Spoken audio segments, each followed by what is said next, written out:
عمر بن خطاب رضی اللہ تعالی عنہ بڑے غیرت مند تھے. غیرت مند تھے یہ سمجھنا ہو سکتا ہے کہ ہمارے لیے اتنا آسان نہ ہو، کیونکہ ہم ایک ایسے ماحول میں رہتے ہیں جہاں قدم قدم پر ہماری غیرت کچلی جاتی ہے، اس لیے ہمیں احساس نہیں ہوتا.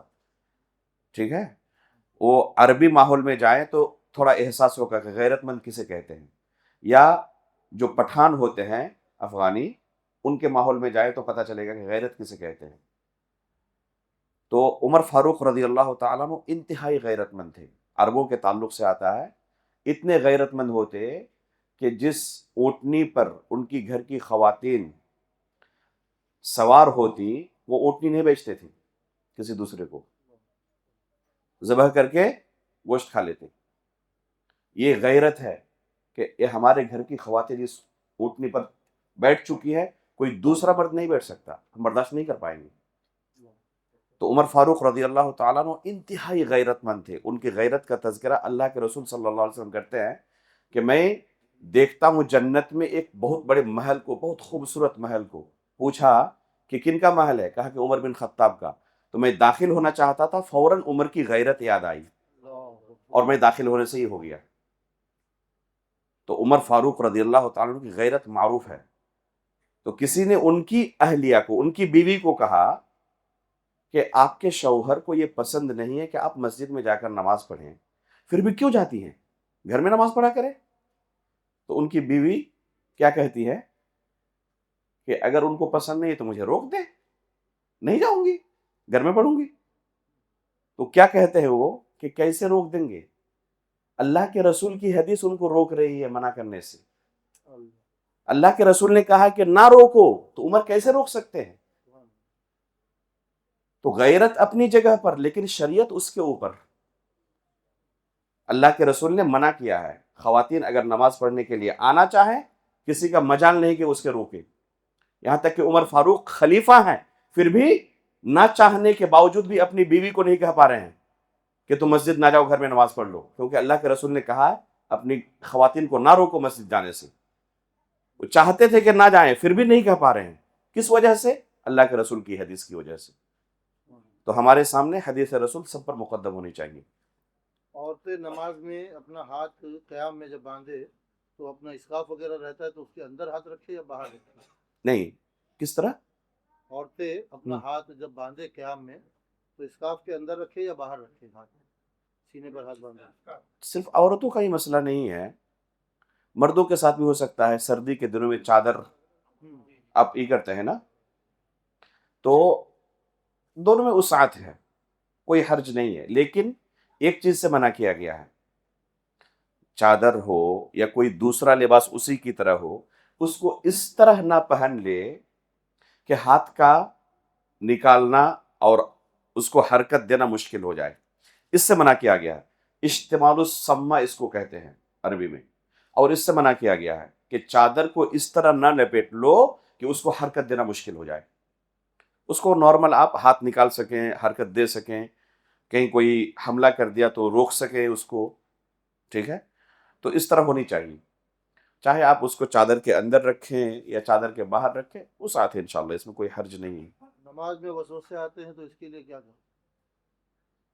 ایک تو سب سے پہلے وسوسے کو دور کرنا چاہیے، اس طرح توجہ نہیں دینی چاہیے. نماز میں وسوسہ آئے تو کیا کریں؟ شیطان آتا ہے نماز کی حالت میں اور وسوسے دلاتا ہے. وسوسے کئی طرح کے ہوتے ہیں. ایک تو نماز کے اندر یہ وسوسہ آتا ہے کہ تمہارا وضو ٹوٹ چکا ہے، تو اس کی طرف کوئی توجہ نہ دے. جب تک یقین نہ ہو جائے کہ ٹوٹا ہے تب تک نماز سے نہ نکلے. ایک وسوسہ یہ ہوتا ہے 3 رکعت ہوئی یا 4 رکعت ہوئی، رکعات کی تعداد کے بارے میں حد سے زیادہ شیطان وسوسہ دیتا ہے، تو اس پر بہت زیادہ توجہ نہ دیں. اگر غالب ہو گیا وسوسہ اور بالکل کنفرم نہیں ہو رہا کہ کتنی رکعت میں نے پڑھی ہے، تو ایسی صورت میں جو کم والی تعداد ہو اس کو درست مانے، اور جس پر شک تھا اس کو چھوڑ دے. مثال کے طور پر 2 یا 3، اس پر آپ کو شک ہو رہا تو اس کو 2 مانے، اور 3 پر شک ہو رہا تھا، 2 اور 3 میں شک ہو رہا ہے، اس کا مطلب کہ 2 میں یقین ہے، اس میں کوئی شک نہیں ہے. شک اصل 3 میں ہے، تو 2 کو آپ کنفرم مانے اور تیسرے کو چھوڑ دیں. اور باقی اور 2 رکعت پڑھ کے سلام پھیریں. ایک سوال ہے کہ آمین امام کے ساتھ کہنا چاہیے کہ امام کے بعد؟ امام کے فوراً بعد. سوال دوبارہ. آمین امام کے ساتھ کہنا چاہیے یا بعد؟ تو امام کے فوراً بعد، تاخیر نہ ہو، امام کے فوراً بعد کہے. دونوں سجدوں کے درمیان اللہم اغفر لی کہنا ہے یا رب اغفر لی کہنا ہے؟ ابھی تو تذکرہ ہوا ہے اس کا، سوال آیا ہے جو تذکرہ ہو چکا ہے اس کو. ہاں ایک کا سن لیتے پھر آپ. 4 رکعت جو سنت ہے ظہر کی، ہاں وقت پہ پڑھنا ضروری ہے کہ بعد میں فرض نماز کے بعد بھی پڑھ سکتے ہیں؟ اصل وقت پر ہی ہے، کسی سے چھوٹ جائے تو قضا کر سکتا ہے. اس کی بھی کچھ طرح ہے، مطلب جیسے سنت ابھی سمجھو میں چھوڑ گئے، جیسے ظہر کی نماز اثر کے آخری تک پڑھ سکتا تو سنت بھی کر سکتے ہیں، کر سکتے ہیں، کوئی حرج نہیں، جائز ہے. سر ایک اہم سوال ہے. بس ان کا سوال سن لیں. وسوسوں کے تعلق سے جو آپ نے بتایا کہ 2 یا 3 میں شک ہے تو وہ 2 سمجھ کے چلے اور ایک ایکسٹرا پڑھ لے، جی تو اس صورت میں کیا اسے سجدہ سہو کرنا ہوگا؟ اگر کنفرم ہو چکا تو اب سجدے سہو کی ضرورت نہیں ہے. یہاں پہ اگر کنفرم ہو چکا ہے تو سجدے سہو کی ضرورت نہیں ہے. لیکن نماز کو دوہرا بھی سکتے ہیں کہ نہیں؟ اگر میں بھول گیا تو کتنی رکعت میں پڑھا ہوں؟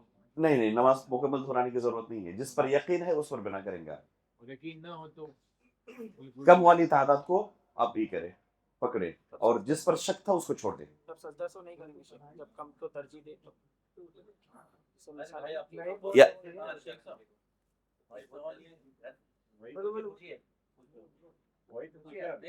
یہی سوال تھا نا آپ کا. ان کا سوال ہے صبح میں اگر کم والی نماز پڑھ لی ہے 2 سمجھ کے ہم نے ایک ایکسٹرا پڑھا تو ایسی صورت میں کیا سجدہ سہو کرنا ہے؟ واجب نہیں ہے اس صورت میں. دیکھیں سجدہ سہو کا معاملہ یہ ہے کہ کچھ چیزوں میں حدیث میں صراحت ہے. یہاں پر اللہ کے رسول نے سجدہ سہو کیا، یہاں پر سجدہ سہو کیا، یہاں پر سجدہ سہو کیا. ٹھیک ہے. اور ایک حدیث ہے لِكُلِّ سَهْوٍ سَجْدَتان. اس حدیث کے ثبوت کے بارے میں شدید اختلاف ہے. بعض علماء اس کو ثابت مانتے ہیں، بعض کہتے ہیں ضعیف ہے. میں نے کلیان میں اس حدیث پر ایک لمبی گفتگو کی ہے کہ اس صورت میں کیا کرنا ہے. تو ثابت جو لوگ مانتے ہیں وہ کہتے ہیں کہ وہ سجدہ کرے گا، چاہے کسی بھی قسم کا سہو ہو. اگر سہو ہے تو سجدہ کرے گا، اور کہتے ہیں کہ یہ حدیث دلیل ہے لِكُلِّ سَهْوٍ سَجْدَتان. اور بعض صورتیں ہیں جن میں اللہ کے رسول سے باضابطہ سجدہ سہو کرنا ثابت ہے. تو جن جگہوں پر اللہ کے رسول نے سجدہ سہو کیا وہاں پر سجدہ سہو کرے گا. یہاں پر اگر سجدہ سہو چھوڑ دے وہ تو کوئی حرج نہیں ہے، اس کی نماز درست ہے. ٹھیک ہے. کرنا چاہے کر بھی لے تب بھی حرج نہیں ہے انشاءاللہ. واقعہ ہوتا ہے جہاں پہ جو امام تھے وہ بھول گئے، لیکن ہے نا کچھ لوگ جو پیچھے بعد میں آئے تو وہ کھڑے ہو گئے. جی